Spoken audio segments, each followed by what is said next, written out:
இயேசுவின் நாமத்தினாலே இந்த மாலை நேரத்திலே உங்களை அன்போடு கூட வாழ்த்துகிறேன். வேதத்தின் வெளிச்சம் என்ற நிகழ்விலே நீங்கள் அழைக்கப்பட்ட அழைப்பை பாருங்கள் என்ற வார்த்தையை நாம் தியானித்துக் கொண்டே இருக்கிறோம்.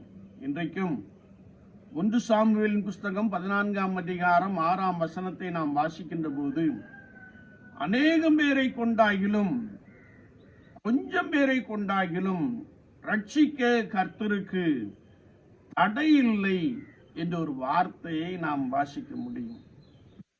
ஆண்டவராகிய தேவன் கொஞ்சம் பேரை கொண்டு ரட்சிக்க வல்லமை உடையவர் என்பதை குறித்து பரிசுத்த வார்த்தை நமக்கு மிக தெளிவாக கற்றுக் கொடுக்கிறது.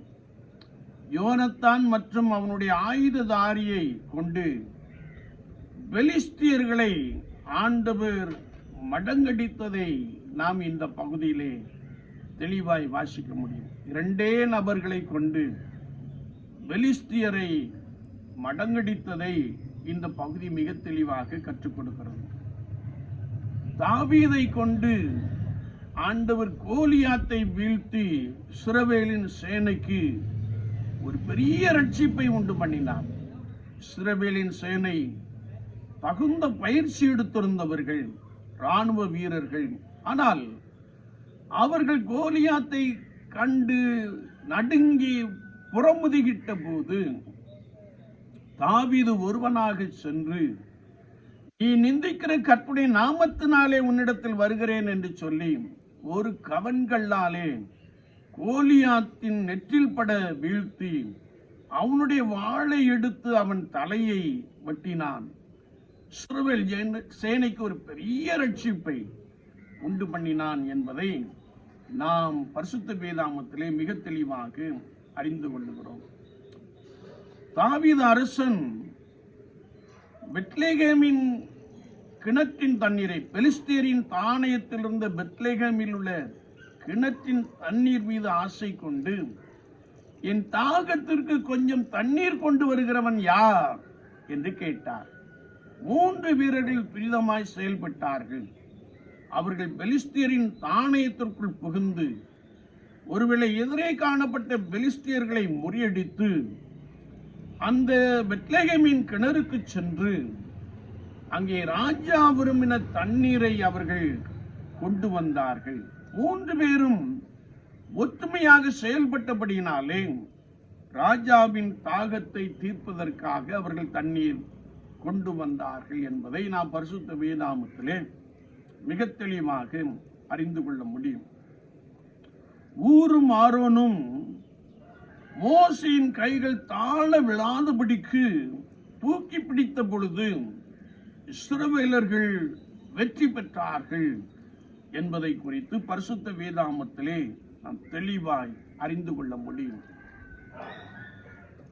இந்த உலகத்திலே அந்தகார வல்லமையின் பிடியில் இருக்கிற ஜனங்கள் விடுவிக்கப்படும்படியாய், பிசாசின் பிடியில் இருக்கிற ஜனங்கள் விடுவிக்கப்படும்படியாய், சத்ருவாகிய பொல்லாத பிசாசின் கைகளில் இருக்கிற ஜனங்கள் விடுவிக்கப்படும்படியாய்,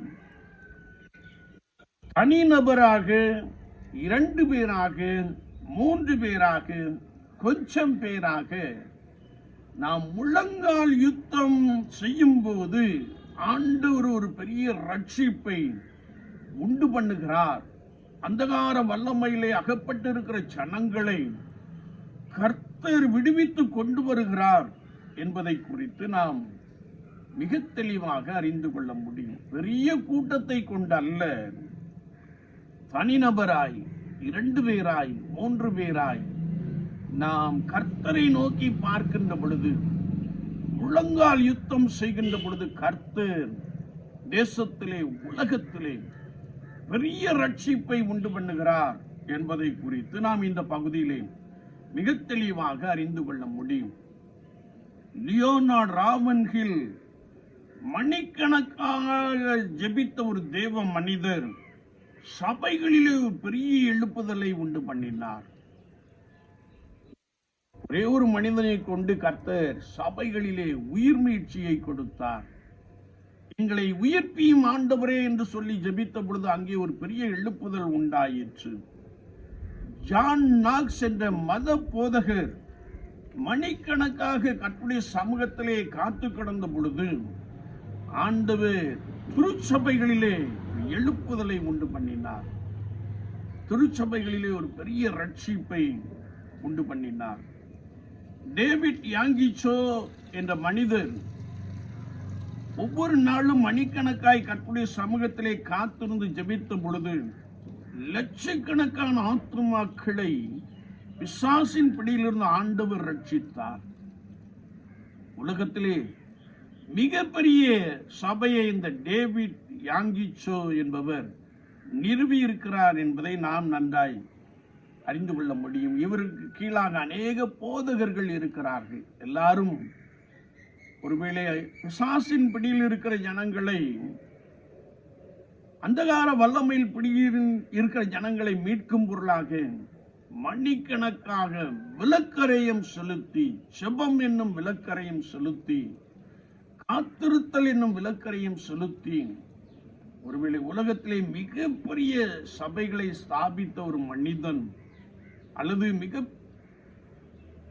லட்சக்கணக்கான ஆத்துமாக்களை பிசாசின் பிடியிலிருந்து மீட்ட ஒரு மனிதன் என்பதை குறித்து நாம் நன்றாய் அறிந்திருக்கிறோம்.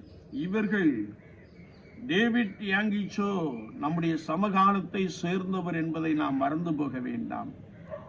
அது மாத்திரமல்ல, நம்முடைய தேசத்திலே பேட்ரிக் ஜாஸ்வா, எமில் ஜெபசிங், சாம் கமலேஷன் போன்றவர்கள் மணிக்கணக்காக தேரிகளிலே சென்று ஜெபித்த பொழுது ஆண்டவர் மிஷனரி இயக்கங்களை எழுப்பி கொடுத்தார். நண்பர் சுவிசேஷ ஜெபக்குழு, விஸ்வவாணி, இன்னும் ஒருவேளை அநேக மிஷனரி இயக்கங்கள், ஜேம்ஸ் போன்ற மிஷனரி இயக்கங்கள் அதற்கு பின்பதாக எழும்பி வந்ததை நாம் பார்க்கிறோம். இவர்கள் நம்முடையவர்கள்.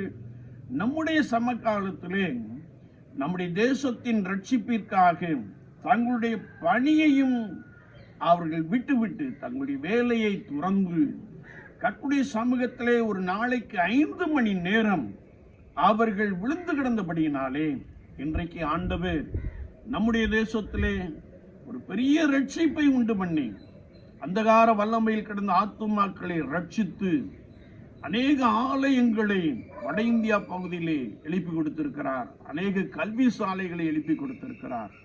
இதற்கு அடிப்படை என்னவென்றால், இவர்கள் எல்லாரும் கர்த்தருடைய சமூகத்திலே முழங்கால் யுத்தம் பண்ணினபடியினாலே ஆண்டவர் ஒரு பெரிய ரட்சிப்பை உண்டு பண்ணினார். இவர்கள் எல்லாரும் பெரும் கூட்டம் அல்ல, 3 மனிதர்களாக சேர்ந்து, தனிப்பட்ட மனிதர்களாக சேர்ந்து, சில போதகர்களாக சேர்ந்து கர்த்தருடைய சமூகத்திலே காத்திருந்தபடியினாலே ரட்சிக்கப்படுகிற ஜனங்களை கர்த்தர் அனுதினமும் சபையிலே சேர்த்து கொண்டு வந்தார். அப்போஸ்தலர் 2ஆம் அதிகாரத்தை நாம் வாசிக்கின்ற பொழுது அபிஷேகம் பெற்றவர்கள் கர்த்தருடைய சமூகத்திலே செபத்திலே தரித்திருந்தபடியினாலே அங்கே அநேக அற்புதங்களும் அடையாளங்களும் செய்யப்பட்டது. ரட்சிக்கப்படுகிற ஜனங்களை கர்த்தர் சபையிலே சேர்த்து கொண்டு வந்தார் என்று கர்த்தருடைய வசனம் நமக்கு மிக தெளிவாக கற்றுக் கொடுக்கிறது. என்னை கேட்டுக்கொண்டு இருக்கிற என் அன்பு சகோதரனே, சகோதரியே, ஒருவேளை நாம் கடைசி காலகட்டத்திலே வாழ்ந்து கொண்டு இருக்கிறோம். ஆண்டவர் கொஞ்சம் பேரை கொண்டாயிலும், அநேக பேரை கொண்டாயிலும், கொஞ்சம் பேரை கொண்டாயிலும் ரட்சிக்க கர்த்தருக்கு தடை இல்லை. ஆனால் ஆண்டவர் ரட்சிக்கும்படியாய் கர்த்தருடைய சமூகத்திலே, கர்த்தருடைய பாதத்திலே முழங்கால் யுத்தம் பண்ணுகிற ஒரு நபராக நாம் காணப்படுகிறோமா? ஒருவேளை நம்முடைய தேசம் ரட்சிக்கப்படுவதற்காக இயேசு கிறிஸ்துவை நன்றாய் அறிந்திருக்கிற நாம், இயேசு கிறிஸ்துவை அனுதினமும் ஆராதிக்கிற நாம், இயேசு கிறிஸ்துவை வாரத்தில் ஒரு முறை ஞாயிற்றுக்கிழமை ஆராதிக்கிற நாம், நம்முடைய தேசத்திலே ரட்சிப்பு உண்டாகும்படியாய் நான் மணிக்கணக்காக கர்த்தருடைய சமூகத்திலே காத்திருக்கிற ஒரு நபராக காணப்படுகிறோமா? குறிப்பாக கர்த்தருடைய நாமத்தினாலே அழைப்பை பெற்ற போதகர்கள், மெய்ப்பர்கள், அப்போஸ்தலர்கள், தீர்க்கதரிசிகள், இவாஞ்சலிஸ்டுகள் ஆகிய நாம் கர்த்தருடைய சமூகத்திலே ஆண்டவரே ரட்சியும், ஆண்டவரே விடுவியும், ஆண்டவரே, ஜனங்கள் உம்மை அறிந்து கொள்ளட்டும் என்று சொல்லி கர்த்தருடைய சமூகத்திலே முழங்கால் யுத்தம் பண்ணுகிற ஒரு நபராக காணப்படுகிறோமா? சற்று நம்மை நாமே ஆராய்ந்து பார்ப்போம். பெரும் கூட்டத்தை சேகரிக்க வேண்டிய அவசியம் இல்லை என்று வேதம் சொல்கிறது. தனிப்பட்ட நபராய், 2 பேராய், 3 பேராய், சிலராய் நாம் கர்த்தருடைய சமூகத்திலே காத்து கிடக்கின்ற பொழுது ஆண்டவர் தேசத்திலே ஒரு பெரிய ரட்சிப்பை உண்டு பண்ணுகிறார். அந்தகார வல்லமையில் கிடக்கிற ஆத்துமாக்களை தேவன் விடுவிக்க வல்லவராக காணப்படுகிறார். ரட்சிப்பின் சுவிசேஷம் எங்கும் பரப்பப்படுவதற்கு தடையில்லாத ஒரு கிருபையை கர்த்தர் கொடுக்கிறார்.